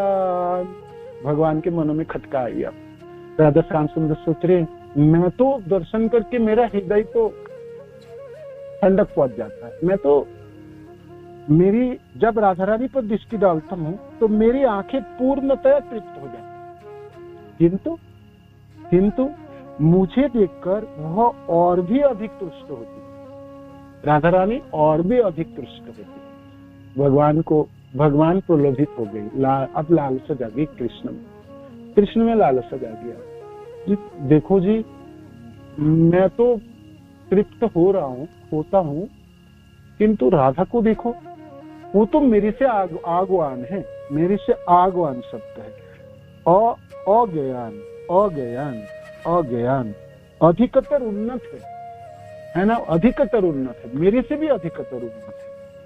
परस्पर वेणुगीते हर ये चेतन, मोर भ्रमे तमाले रे करे आलिंगन। भगवान कहते हैं बांसों की परस्पर रगड़ से बंसी के समान जब मरमर सर निकलती है ना, तो राधा रानी की चेतना को हर लेती। राधा रानी सोचती है वह इसे मेरी बंसी की ध्वनि समझती है, वो इतनी बावरी है, उसको तो पता ही नहीं है बांसुरी बज रही कि बांसों की घर्षण हो रही। वो मरमर ध्वनि को सुन के ना वो विमोहित हो जाती है। वह मेरे भ्रम में तमाल वृक्ष को आलिंगन करती है। भगवान को खटका लगी तो भगवान ने सोचे कि ऐसा है, ऐसा कैसा है, तमाल वृक्षों को आलिंगन करके इतना सुख प्राप्ति करती। वो तो मैं हूं भी नहीं, मैं हूं नहीं, मेरे को आलिंगन कर नहीं रहे, वो तो तमाल वृक्षों को आलिंगन करके वो इतना सुख प्राप्ति करते। वह मेरे भ्रम में तमाल वृक्षों का आलिंगन करती है। मोर भ्रमे तमाल रे करे आलिंगन। कृष्ण आलिंगन पाइनु जन्म सफले, कृष्ण सुखे मग्न रहे वृक्ष करी कले। और आलिंगन करके कहती है राधे जी मैं तो कृष्ण मिल गया, मेरे को मेरा जन्म सफल हो गया, है ना, मेरी जन्म सफल हो गई, मेरे को कृष्ण मिल गए। कृष्ण आलिंगन पाए, देखो मैं कृष्ण को आलिंगन किया, मेरा जन्म सार्थक है ना, मेरा पूरा जीवन सार्थक हो गया, मैं कृष्ण को आलिंगन किया, जन्म सफल है। कृष्ण सुखे मग्न रहे, और आलिंगन करके आंखें बंद करके रखती है ना। वृक्ष करी कोले, वृक्ष को कोल पे धारण करते है ना, गोद पे धारण करते, दोनों हाथों से पकड़ के रखे है ना तमाल वृक्ष को, है ना? तो इस प्रकार राधा रानी करती है। इस प्रकार वह वृक्ष को अपनी भुजाओं में भरकर कृष्ण को प्रसन्न करने में मग्न रहती है, कृष्ण को प्रसन्न करने में मग्न रहती है। अनुकूल बातें यदि पाई मोर गंध, उड़िया पड़ी ते चाहे प्रेम हाय अंध। जब अनुकूल वायु मेरे शरीर की सुगंध को उस तक ले जाती है, जब भगवान कृष्ण खड़े हैं और राधा रानी थोड़ा दूर खड़ी है, अभी मिलन हो ही नहीं, देख भी नहीं पा रही है राधा रानी, थोड़ा दूर किसी जगह पे होगी, तो भगवान कृष्ण के शरीरों में हवा बहते हुए उसकी खुशबू को ढोके ले जाती है ना। और वो खुशबू, वो जो हवा पहुंचती है राधा रानी के पास, तो राधा रानी सोचती उड़िया पड़ी ते चाहिए प्रेम है अंधा, तो वह प्रेमांध हो उठती है और उस वायु में ओढ़ना चाहती है। राधा रानी सोचती है इसको ओढ़नी बना लेता, इस वायु को ना, इस हवा के ओढ़नी बनाता और पूरे शरीर को ढक देता, जिससे मेरी श्याम सुंदर की खुशबू हमेशा रहे, हमेशा विराजमान, हमेशा विराजमान। शब्दों की विन्यास अद्भुत है। कविराज गोस्वामी कहते हैं उड़िया पड़ी पे चाहे प्रेम है अंदर, ये बावरी वो मैं नहीं हूँ, मेरे शरीर की खुशबू है, उसी से आंखें बंद करके ओढ़नी ढाक के, ओढ़नी ओढ़ के रहती, ओढ़नी ओढ़ के रहती, मेरी शरीरों की खुशबू की हवाओं की ओढ़नी ओढ़ के रहती है राधे। तांबुल चर्बित जबे करे आस्वादने, आनंद समुद्रे डूबे किछुई न जाने। আমার সঙ্গমে রাধা পাই যে আনন্দ, শতমুখে বলি তবু না পাই তার अंत। भगवान कहते हैं देखो जी, मैं करोड़ों करोड़ों मुख में मैं बोलते रहूंगा ना, राधा रानी की गुणों को वर्णन नहीं कर पाऊंगा, तो मैं यहाँ पर समाप्त करता हूँ, यहाँ पर समाप्त करता हूँ, यहाँ पर समाप्त करता हूँ ना। आनंद तांबुल चर्बित जबे करे आस्वादन, जब वह मेरे द्वारा चर्बित पानों का आस्वादन करती है तो वह आनंद के समुद्र में डूब जाती है और सब कुछ भूल जाती है। वो सैकड़ों मुखों से उस दिव्य आनंद को व्यक्त नहीं कर सकता जिसे वह मेरी संगति से प्राप्त करती है। ऐसे हमारी राधा रानी जो श्याम सुंदर को सुख देने वाली, आनंद प्रदान करती है।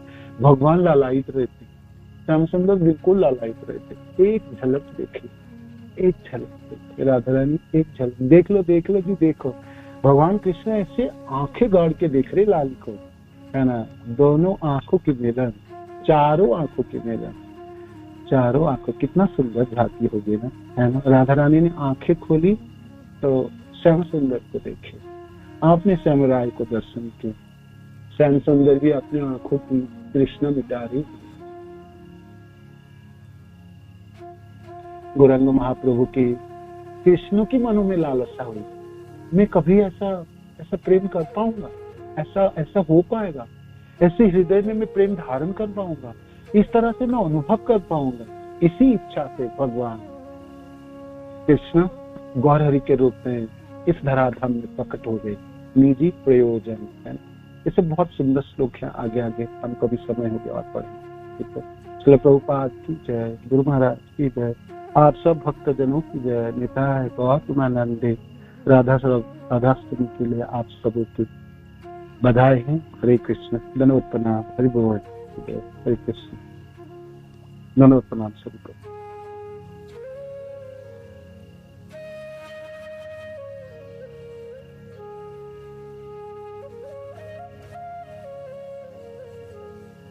हरे कृष्ण कृष्ण कृष्ण हरे हरे, हरे राम राम राम हरे। तो कोई कुछ ऐड करना चाहते कर सकते हैं आज के दिन में। हरे कृष्ण प्रभु जी, प्रभु जी बहुत सुंदर क्लास। और थोड़ा मेरा एक प्रश्न है कि जैसे कृष्ण अलग अलग रूपों में अपना आस्वादन लेना चाहते हैं, अपना रस चखना चाहते हैं, तो जैसे उनसे ही श्रीमती राधा रानी और कृष्ण दोनों अलग नहीं है, तो क्या वो राधा रानी जिस तरीके से कृष्ण का रस लेती हैं वो उस भाव को नहीं जान सकते राधा रानी के रूप में? उन्हें अलग अलग बार बार गौर हरि और अलग अलग चीजों को वो करने की जरूरत ही न पड़े। व्यक्ति को तब भगवान कृष्ण विषय है ना, विषय तो भगवान के रूप में खड़े हैं और सब कुछ प्रदान करते हैं, आनंद देते हैं। तो फिर भक्त तो किस प्रकार आनंदित होते हैं? कृष्ण को देख के राधा रानी किस प्रकार आनंदित होते? जब तक राधा रानी की जगह पे ना पहुंचे तो कृष्ण को समझ में कैसे आएंगे? आप बताओ, नहीं आएंगे ना, बिल्कुल आएंगे नहीं। आप जैसे हम सब लोग भगवान के सामने खड़े होते हैं तो भक्त कितने आनंदित होते हैं, तो भक्त जानेंगे, भक्त के हृदय। हाँ, कृष्ण सबके हृदय में है तो कृष्ण जरूर जानेंगे। किंतु तभी भी कृष्ण की निजी इच्छा रही कि राधा रानी तो मेरे से ज्यादा आनंद प्राप्ति करती है। ठीक है, मैं सबको आनंद देने वाला हूँ, राधा रानी भी आनंदित होती है मेरी वजह से, किंतु मेरी जो स्फूर्ति है, मेरी जो प्राप्ति है आनंद की, उससे ज्यादा अधिक प्राप्ति राधा रानी के होती। इसीलिए भगवान ने सोचा एक काम करते हैं, अब मैं राधा रानी को हृदय चुराता, उसको उसके हृदय में तो भावना जगती है, तो उसी को हृदय चुराता, उसी को वर में चुरा लेता और चुरा के मैं भक्त के रूप में आता। मैं भगवान के रूप में खड़े रहूंगा तो मैं समझ नहीं पाऊंगा, है ना, मैं ना भक्त के रूप में प्रकट हूँ। इसी उद्देश्य से भगवान अपनी निजी प्रयोजन साधन करने के लिए गौर हरि के रूप में प्रकट हुए। नहीं आते जानेंगे कैसे, समझेंगे कैसे, रोएंगे कैसे, अनुभव कैसे करेंगे, है ना, बिल्कुल नहीं कर पाएंगे। कृष्ण अपने कृष्ण में रहें तो राधा रानी की जो अधिक भावनाओं है, बराबर की तो थी, ऐसा नहीं है कृष्ण में बराबरी नहीं है, बराबर है, किंतु कृष्ण सोच रही थी कि राधा रानी ज्यादा उपभोग करती, उसके आधिक्य ज्यादा है, वो कैसे मैं समझ पाऊं। इसीलिए गौर हरि के रूप में प्रकट हुए। निजी प्रयोजन। और ऐसा भी लीला विलास के रसों की स्फूर्ति के लिए, रसों में आधिक्यता लाने के लिए भगवान कृष्ण ने राधा रानी को प्रकट करा, है ना, वाम भागों से प्रकट हुई, इसी उद्देश्य से हुई ब्रह्म वैवर्त पुराण।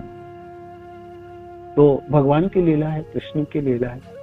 आप ये ठीक बात है जी, हे कृष्ण आप तो सामर्थ्यवान है, आप गोलोक में रह के भी कर सकते थे, किंतु इस संसार में आके भक्त के रूप में हम सबों के लिए दिखाए कि देखो राधा रानी की जो प्रेम है ना, वो कितनी उत्कृष्ट है और इस संसार पूरे आध्यात्मिक जगत में भी विरला है। तो उस चीजों को खुद करके भगवान ने दिखाया। तो जो कोई जब कृष्ण निभाते हैं कोई चीजों को तो हमारे दिलो दिमाग में छाती है अच्छे से, नहीं तो हम बद्ध जीव हम कभी भी नहीं समझ पाएंगे इसको और कभी भी ग्रहण नहीं कर पाते। तो हम सबों के कल्याण के लिए, विशेष उसके गौड़िया जनों के कल्याण के लिए, गौड़िया भक्त जनों को प्रदान करने के लिए गौर हरि की इस प्रकार लीला हुई है, इस प्रकार लीला, ये बोल सकते हैं। आपका प्रश्न ठीक है, जब कृष्ण तो खुद कृष्ण में रह के भी कर सकता था, बिल्कुल कर सकते हैं, किंतु भक्त के रूप में आके जब किए हैं तो उसके आधिक्य ज्यादा हुई, उसके आस्वादन और अधिक हुए और विशेष करके बद्ध जीव को समझ पाना थोड़ा सहज हुई, इसलिए भगवान इस प्रकार ले लगते हैं। ठीक है, श्री कृष्ण। राधा कृष्ण एक आत्मा दुई देह धरी अनन्य विलसे रस आस्वादन करे। है तो एक ही आत्मा, दोनों एक ही स्वरूप है, दोनों में कोई भेद ही नहीं है, किंतु जब अलग अलग हुई है ना, एक ही आत्मा दो शरीर धारण की और एक दूसरे से लीला की, रसास्वादन की और प्रतिद्वंदिता की। अब है ना, भगवान सोच रहे यार मेरे से तो ज्यादा उपभोग करते, सब चीज मेरे ही है और मेरे से ज्यादा है, तो मेरे को भी वो जगह चाहिए। जैसे छोटे बच्चों में प्रतिद्वंदिता होती है ना, लड़ाई होती, प्रतिस्पर्धा, उस तरह से हुड़ाहुड़ी। आगे के एक सुंदर श्लोक है कविराज गोस्वामी के, दोनों में हुड़ाहुड़ी, दोनों में प्रतिद्वंदिता चली, कौन कितने ज्यादा भोग कर सके, कितने ज्यादा इसको ग्रहण कर सकते, कोई कम ना है, कोई कम नहीं। तो इस तरह से प्रभु जी विष्णु की लीला समझो, हम सब बद्ध जीवों के समझाने के लिए हैं और भगवान के निजी प्रयोजन है। कृष्ण में भावना होती है, क्यों नहीं होगी जी भाई, मैं इतना प्रेम करता हूँ जैसे राधा करते, कहते हैं ना, कृष्ण कह रहे तमाल वृक्षों को पकड़ के मेरे को पकड़ के रख, कैसे सोचते, मैं तो ऐसे नहीं पकड़ूंगा, मैं किसी और किसी को पकड़ के थोड़ी सोचूंगी राधा रानी। भगवान ऐसे कभी नहीं कहे, किंतु राधा ऐसे करती, तो फिर उनके आधिक्य ज्यादा है। तो भगवान वही चीज ग्रहण करने के लिए जी क्या अधिक है, अधिकता क्या चीज है, उसके लिए गौरहरि के गौरांग महाप्रभु के रूप में प्रकट हुए। राधा रानी के हृदय चुराए, राधा रानी के वर्ण चुराए, राधा रानी के भावना चुराए, कृष्ण आ गए खुद। राधा भाव दुधि सुबलितम नौमी कृष्ण स्वरूप, नौमी कृष्ण स्वरूप। कविराज गोस्वामी, हरे कृष्ण, धन्यवाद, हरि बोल। थैंक यू प्रभु जी, हरे कृष्ण प्रभु जी, धन्यवाद, प्रणाम, धन्यवाद। हरे कृष्ण कृष्ण कृष्ण हरे हरे राम। धन्यवाद जी। प्रभु जी बहुत सुंदर, राधा कृष्ण दोनों का ही आपने इतना सुंदर वर्णन किया, राधा रानी का, कृष्ण प्रेम। प्रभु जी एक मन में हमेशा ये वो रहती है कि हम किस तरह से राधा रानी को प्रसन्न करें। हमें तो ये लगता है कि हम तो केवल कृष्ण कृष्ण कृष्ण पुकार रहे हैं, राधा रानी को प्रसन्नता के लिए क्या करें। हरे कृष्ण। नहीं, हम कृष्ण कृष्ण नहीं पुकार रहे, हम तो राधा रानी को पहले पुकार, है ना, हरे शब्द राधा रानी के है, तो इसीलिए ये दोनों जुगल मंत्र हैं। ये पुकार तो हरे कृष्णा है, पर हमारे मन को कैसे समझाएं कि हम पहले राधा को ही पुकार रहे हैं, वो बहुत मुश्किल है, समझ ही नहीं आता अपने आप को। ये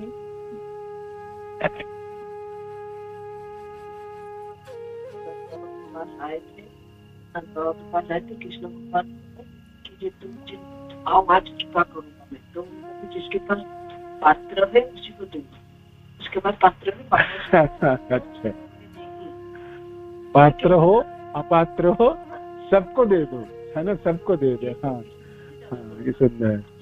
राधा रानी करुणा के मूर्तिमंत स्वरूपिणी है। भगवान कृष्ण की जितनी गुणावली है, जितने गुण हैं, उनमें से उनकी करुणा भी है एक गुण है। उस करुणा की छान के मूर्ति बनाया जाए वो राधा रानी है ना। तो राधा रानी है ना, राधा रानी कहते हैं सबों को प्रदान होनी चाहिए, कृष्ण सबको प्रदान, हाँ सबको प्रदान होनी चाहिए। आप बोल रहे आपके प्रश्नोत्तर रुकिए, ये सची वो बोलना चाहती है।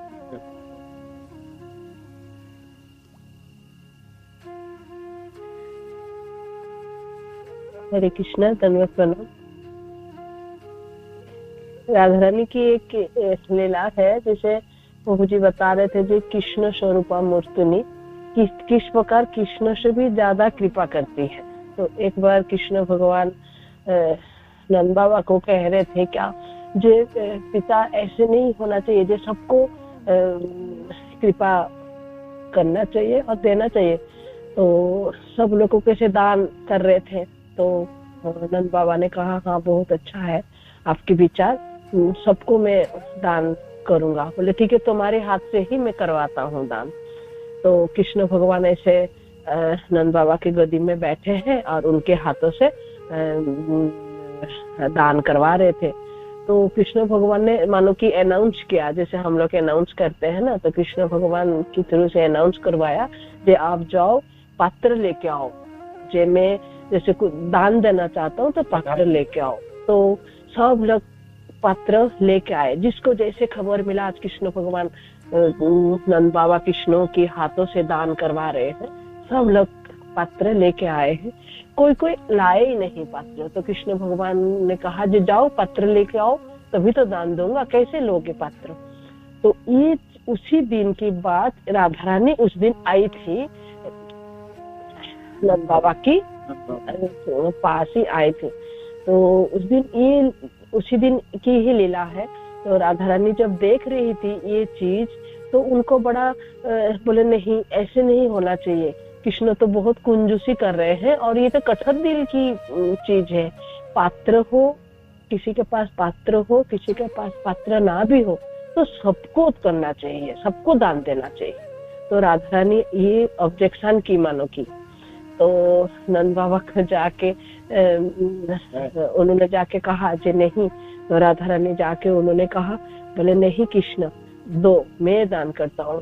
तो उन्होंने क्या किया, जिसके पास पात्र हो बोले हाथ की थैली तो है, हाथ की थैली से बड़ा पात्र है क्या, ये हथेली से भी तो दान हो सकती है।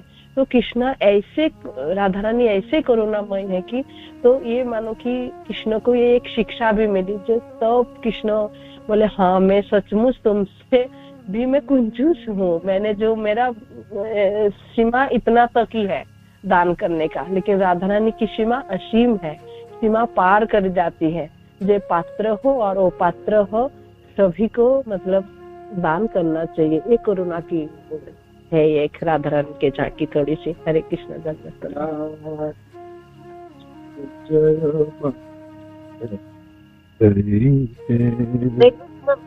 धन्यवाद प्रणाम। धन्यवाद प्रणाम। आप कथा सुनाऊंगी और बहुत सुनी कि एक मोर था, वो नंद बाबा के भवन पे कृष्ण कृष्ण कृष्ण तैरता रहता था, पर उसे कभी कृष्ण के दर्शन नहीं हो रहे थे। तो वहाँ एक कोयल आती है, वो बहुत दुखी हो जाता है, रोने लगता है। कोयल कहती तुम गलत जगह कर रहे हो ना, तुम वहाँ जाओ, बरसाना जाओ, राधा रानी के भवन पे जाओ और फिर कृष्ण की टेर लगाओ। तो फिर वो वहाँ जाते हैं मोर, और कृष्ण कृष्ण जैसे ही वो बोलते हैं कृष्ण, राधा रानी एकदम बाहर आ जाती है और उस मोर को मोती खिलाती है और बहुत मतलब प्रेम करती है, और फिर उनको बोलती है कि तुम अब जाओ वहाँ नंद भवन और वहाँ राधे की टेर लगाओ। तो जैसे ही वो जाते हैं और वहाँ राधा राधा मोर जाकर टेर लगाते, तो भगवान कृष्ण जैसे ही वो राधा राधा बोलते एकदम भगवान को के दर्शन उसको हो जाते हैं। और इस तरह से ये बहुत छोटी सी कथा मैंने सुनी थी प्रभु जी बहुत बार। हरे कृष्ण। हरे कृष्ण। तो माधुरी माता जी के राधा के माता जी के प्रश्न के उत्तर है, हम कृष्ण कृष्ण भी उच्चारण करें और करते रहे तो राधा रानी के कानों में तो पड़े कि ओहो मेरे कृष्ण के नाम उच्चारण करने वाले ये कौन है भाग्यवान। तो राधा रानी खुद ही, हम राधे राधे ना भी पुकारे ना भी बोले, हालांकि हम तो पुकारते हैं महामंत्र में, तभी भी कृष्ण अनुमोदन करती हैं। देखो कृष्ण आपको पुकार रहे हैं, आपके भक्त हैं ये, है ना। तो इसलिए हमारी गौड़िया संप्रदाय की सारी शिक्षाएं, सारी शास्त्र, सारे आचार्य सब राधा रानी की गोद के हैं और हम राधा रानी की हैं, राधा रानी के ग्रुप के हैं सब। तो आप चाहे मैंने आपको चाहते थे मैं राधा रानी की नहीं हूँ ऐसा बोल के भी कुछ होने वाले नहीं। आप तो, हम तो सब उन्हीं के परिवार के हैं, सदस्य हैं। ठीक है हम निकम्मा सदस्य है, हम में उतनी आसक्ति ना हो, किंतु है तो हम उस परिवार। तो गौड़िया भक्त जन सब राधा रानी की चरण आश्रित है ना। महाप्रभु स्वयं कृष्ण इसी रसों के आस्वादन के, राधा भाव में रह के राधा रानी की प्रेम की आस्वादन करके पूरे जीवन व्यतीत किए, है ना। विशेष करके अंत 18 सालों की जो महाप्रभु की लीलाएं हैं तो इसी आस्वादन में व्यतीत हुई। तो हम गौड़िया जन तो चाह के भी नहीं निकल पाएंगे राधा रानी के जंगल से। तो हमको ऐसे कि दिन भी था, बिल्कुल नहीं भी था। राधा रानी करुणा बिल्कुल रक्षा करो। हरि बोल, हरि बोल। बहुत सुंदर, बहुत सुंदर, बहुत ही सुंदर। हरि बोल, हरे कृष्णा। हरे कृष्ण। धन्यवाद। शिल प्रभुपाद की जय, गुरु महाराज की जय, आप सब भक्त जनों की जय, निताय गौ पे मानव हरि बोल, हरे कृष्ण धनवत नाम सदकर हरि बोल। गुरु महाराज की जय, गुरु महाराज की जय, गुरु